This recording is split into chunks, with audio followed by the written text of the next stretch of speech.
Yeah, so we were asked to evaluate kind of trade-offs, right? If working on complete streets for Pleasant Street, Sparks Ave, and Williams Lane, and trade-offs if we provided or repurposed streets to go one lane and repurposed as either bicycle or pedestrian or shared use. What would some of the impacts be in terms of traffic volumes and capacity on intersections. So that's what we have here. I've got several slides. So the next slide is going to be just the study area, and you're going to see this as the base map for all the volume shifting that we present, but basically focused on Sparks Ave, Pleasant Street, Williams, as most of the volumes that get shifted around are on that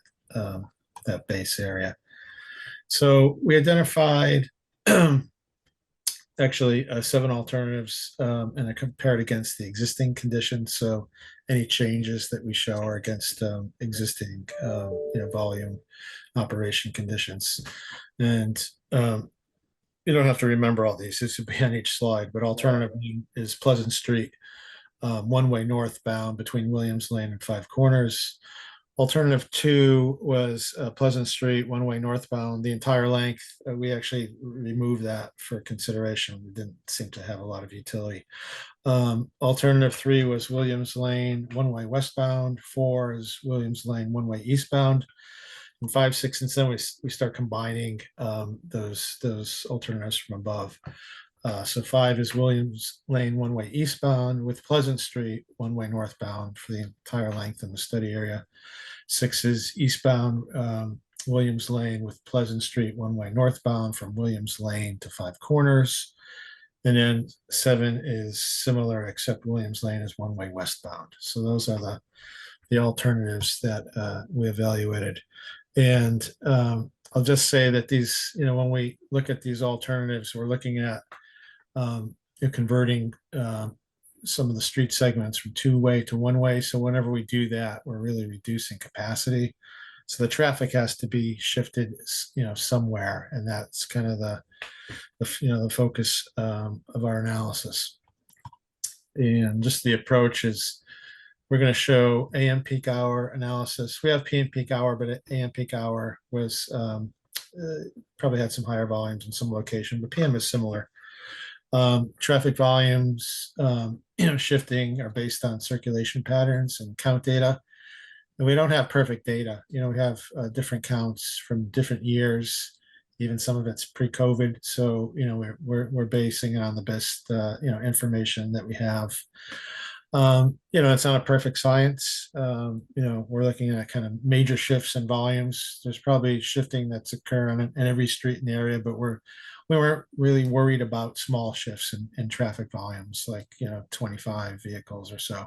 So most of the volumes you see are going to be the larger, have some more of an impact.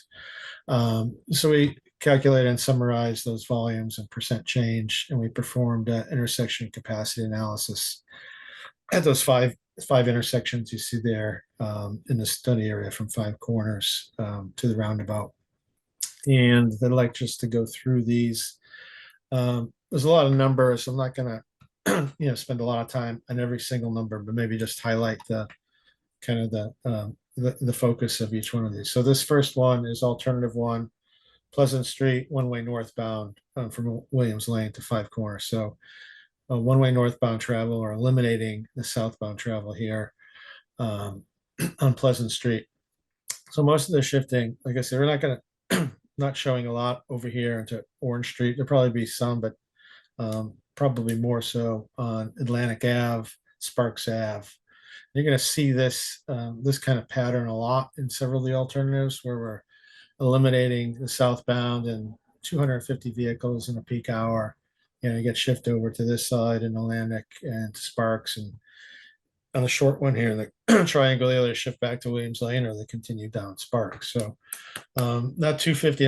I'll show you the results of the capacity analysis. That really does have an impact on kind of this the four corners intersection here of Sparks, Surfside, Atlantic, and Prospect.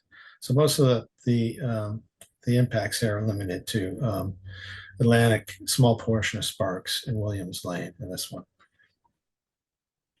So 2 is just Williams Lane, one way westbound. So eliminate the eastbound traffic. And this was a kind of a current volume, so there's really not that much traffic in the peak hour, 50 vehicles. So this one doesn't have really a significant impact. Any of the movements of traffic volumes here are 50 vehicles or less in a peak hour. So this one probably has the least impacts of any of the alternatives in terms of volume shifts in the study area. So nothing really significant in this case. So 4 is the opposite. We go from we were westbound before, now it's one-way eastbound, so we prohibit westbound traffic. So Williams has 130 vehicles in the AM peak hour in this direction. So a little more of an impact, but not much, probably, more moderate traffic volumes. We have some on Sparks Avenue northbound, still less than 100, and a little, a fewer on Pleasant Street northbound. So a little more impacts, but really not that much, probably manageable, something like that. So alternative 5, 6, and 7 was where we start combining those separate elements, and we have a lot going on and a lot of changes going on. Again, we still, and this is one way northbound all the way, kind of in our study area on Pleasant Street. So again, we have kind of 250 shifted over from Pleasant to Atlantic Ave and continuing, down Sparks Avenue, all the way to the roundabout.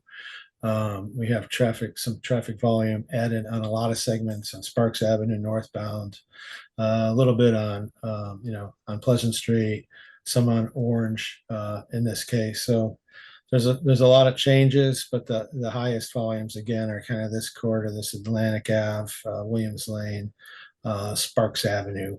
We're adding those traffic volumes. 6 is one way Williams in the eastbound direction, like we showed before, and one way Pleasant Street northbound in this segment up to 5 corners. So this kind of triangular area. Again, the shift on Atlantic Avenue, about 250 vehicles. We have more on Williams in this case for short section, but it is a right turn.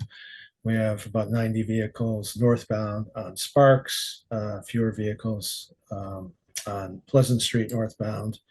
So you got a kind of a combination of things, but mostly limited to this, the triangle area of Atlantic, Pleasant, and Williams, and piece of Sparks. And 7 is the same as 6, except we changed direction of the Williams Lane.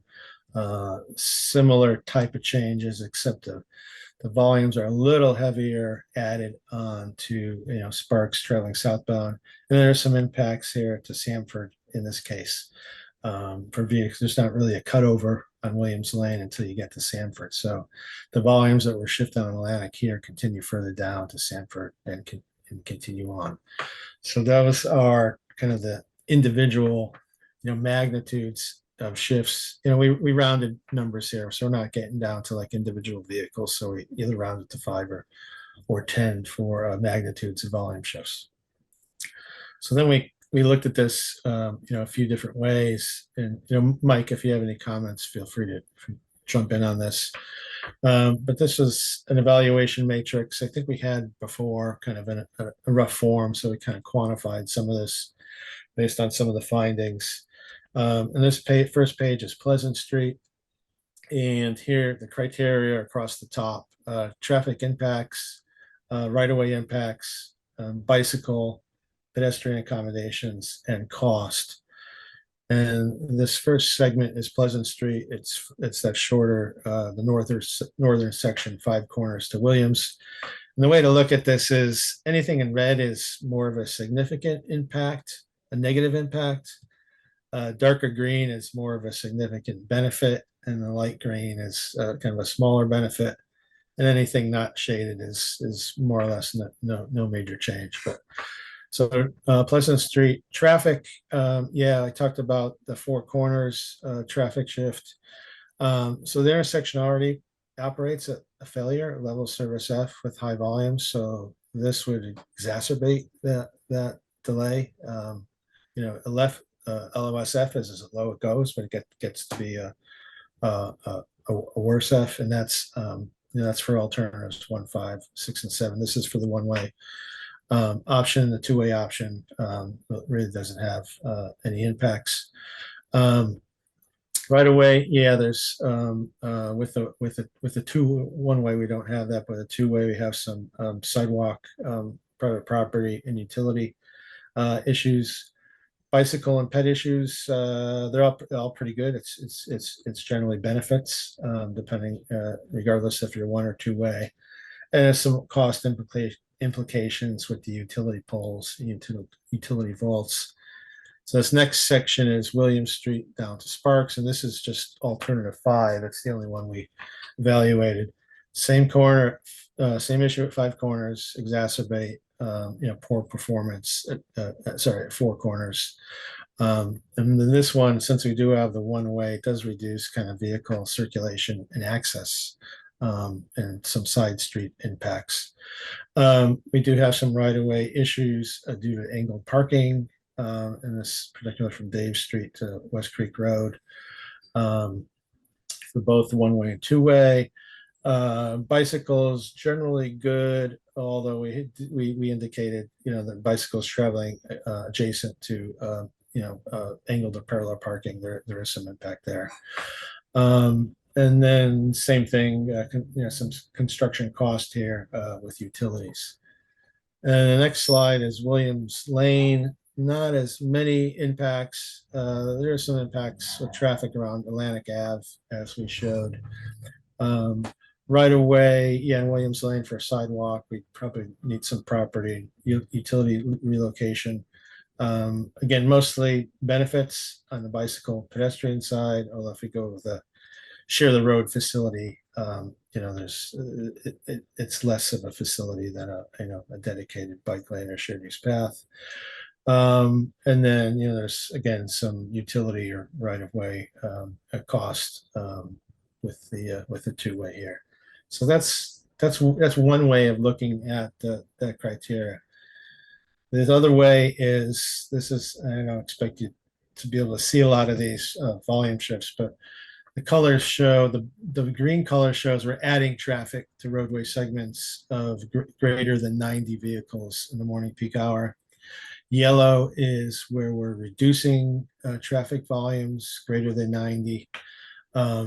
So alternative 1 was just the case. We were one way on Pleasant Street northbound between Williams Lane and 5 Corners. It's mostly that shifting that 250 from the southbound to Atlantic Avenue, and then to Williams. 3 doesn't have any major, like I said, those are small volumes, really nothing to speak of. 4 has a little bit of the 90 range here. And then 5, 6, and 5 has the most shifting because it's the most extensive circulation of one-way streets. It's the longest, so you're going to have the most impacts, adding and subtracting traffic. A little less for 6 and a little less for 7, but those because they have the combination of one-way Pleasant and one-way Williams are going to have the greater impacts on traffic shifting. And then the capacity analysis results. This is a level of service we performed for each of those 5 intersections. At 5 Corners, there's really not much of a change because we're just kind of changing the volumes at the intersection from a through lane to a turn lane. So actually it doesn't do that much. As I mentioned, at the 4 Corners at Sparks and Atlantic, this is where we have issues.